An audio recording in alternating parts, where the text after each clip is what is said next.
Right now I am in Thimphu in Bhutan, and I want to show you one of my absolute favorite things ever, which is tsachu, or hot stone bath.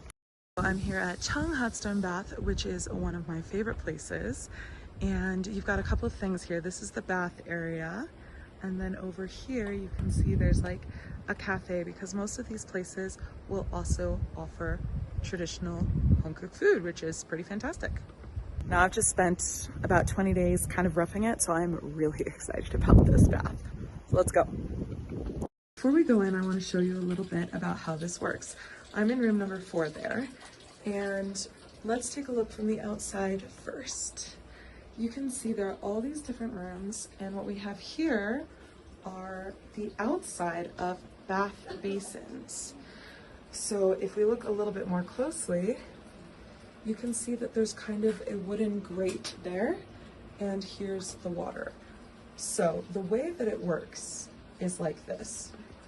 In this back room here, we have a big fire that's being tended, and there are a lot of river rocks which are beautifully rounded by the water that have been put into the fire. This public area here, they can access all of the baths on this side, and here you can see the wooden grating a little bit better. So what happens is they take the river rocks and they drop them into the water here, and of course the heat from the water comes through to the other side, but you're not at a risk of being burned because there's the grating. The result is that you get this beautifully heated bath, and you can always just ask for another stone to be put in to adjust and add more heat, while also having complete privacy. You can't be seen, and so you can get all the help you need, total privacy. This little window here allows you to shout through, or them to even hand something to you if necessary, while still maintaining privacy. Room number 4, let's see what it looks like on the inside. This is a single room, so I've got a nice little sofa, a table. They have provided slippers, towel, little mirror. It's got some incense burning to keep everything all lovely and nice smelling.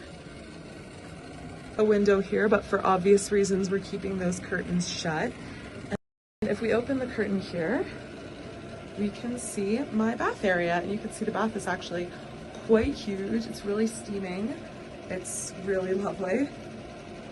Got a shower head there so that I can shower or rinse off if I like. I can also add some cold water on my own.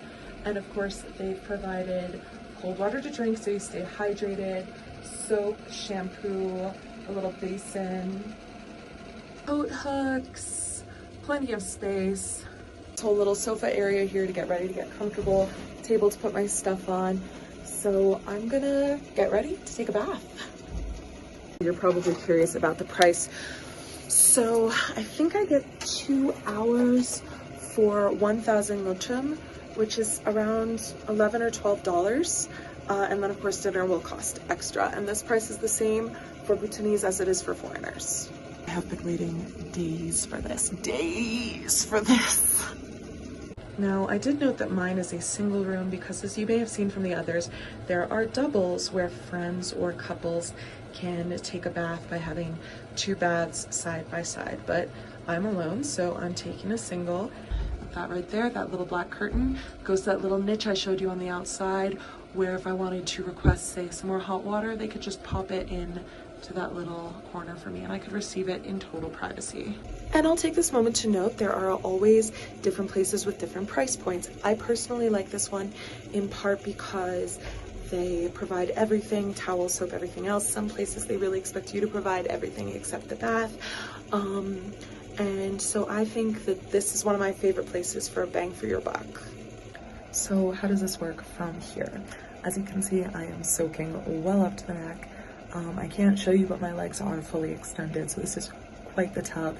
And if the water gets too cool, I just shout through that little opening, Dochi Luna, which means please add 1 more rock, and they'll pull a rock from the fire and add it in. I highly recommend only adding 1 at a time because, good God, it gets hot fast. As you can see, the tub is made of wood. It's cedar, which means this whole place just smells absolutely fantastic. And depending on the time of year, they will also add traditional medicinal herbs to the water, which is really nice. But when I say this is one of the most relaxing experiences, oof, if heaven doesn't have hot stone baths, I don't want to go.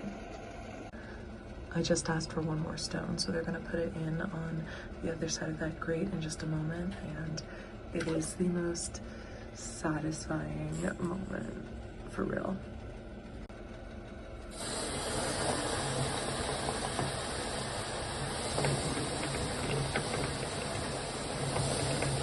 Oh my gosh, you can actually feel the water vibrating from the boiling that's happening just on the other side of that grate here.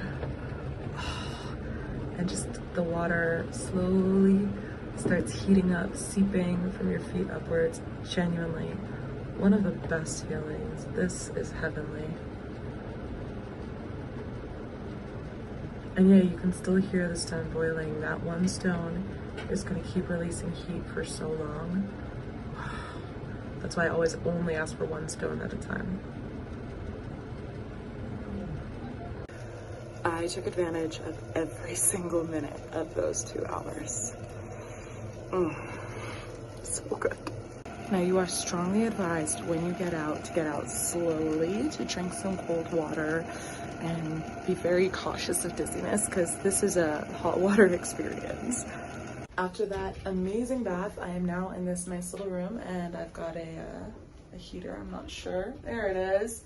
I've got a heater to stay warm. I've just ordered some traditional Bhutanese food for dinner, and it's on an order basis, so you can order when you're in the bath if you want it to be ready when you get out, but I wasn't sure, so I'm gonna have to wait a few minutes, but that's okay because I'm in this cozy little room all by myself. I've got the heater on. I'm just gonna relax and read a book until my food gets here.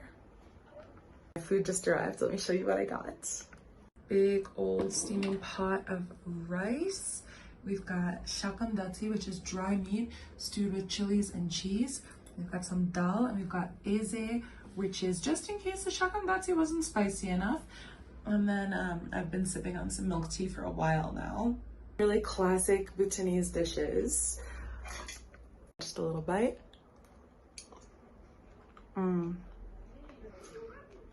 Really good. Definitely a bit spicy. If you want it less spicy, you should ask for that. I don't know what it is with Bhutanese rice, but it is so fluffy. This is really good. Let me try the dal. The dal is super flavorful, and I'm just gonna... The eze is really nice, but frankly, I think the shakamdatsi is spicy enough, so I probably won't go with it. So now I'm gonna enjoy my amazing post-bath meal, and probably have the best sleep of my life after this. This is so good. Let's go in for more. This shakamdatsi, this is my favorite food, I think.